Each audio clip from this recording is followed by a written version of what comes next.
Hello everyone, in this lecture, we are going to paraphrase and explain line by line, Sonnet 3 by William Shakespeare.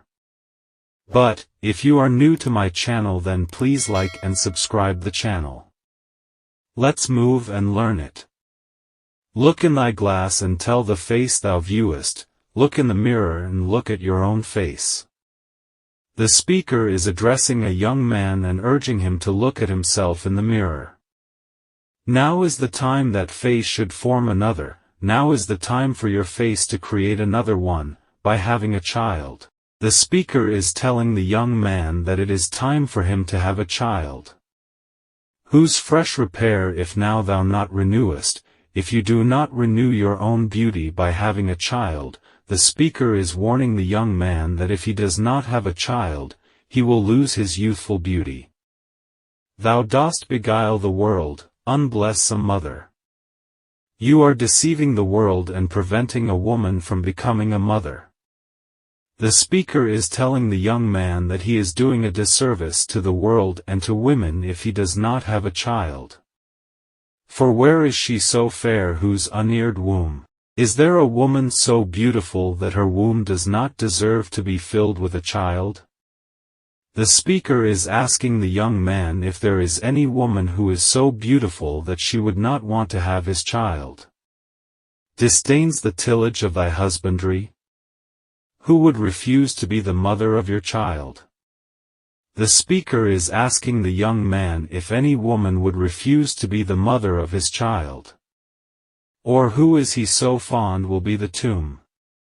Is there a man so selfish that he would rather be buried in his own self-love than have children? The speaker is asking the young man if there is any man who is so selfish that he would rather die without having children than pass on his legacy of his self-love, to stop posterity? Who would rather be forgotten than have children who will carry on his legacy?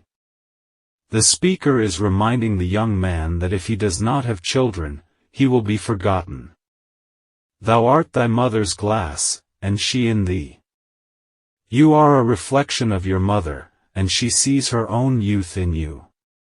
The speaker is reminding the young man that he is like his mother, and that she sees her own youth in him. Calls back the lovely April of her prime, you remind her of the beauty she had in her youth. The speaker is telling the young man that he reminds his mother of how beautiful she was when she was young. So thou through windows of thine age shalt see, as you grow old, you will see your own youth reflected in your children. The speaker is telling the young man that he will be able to see his own youth reflected in his children as he grows old. Despite of wrinkles, this thy golden time. Despite the wrinkles of old age, you will see your golden time reflected in your children. The speaker is telling the young man that even though he will get old and wrinkled, he will still be able to see his youthful beauty reflected in his children. But if thou live remembered not to be, if you die without having children, the speaker is warning the young man that if he dies without having children, die single, and thine image dies with thee. You will die without leaving a legacy behind. The speaker is telling the young man that if he does not have children, he will be forgotten. Well guys, if you have enjoyed the lecture then please like and subscribe the channel. Thank you.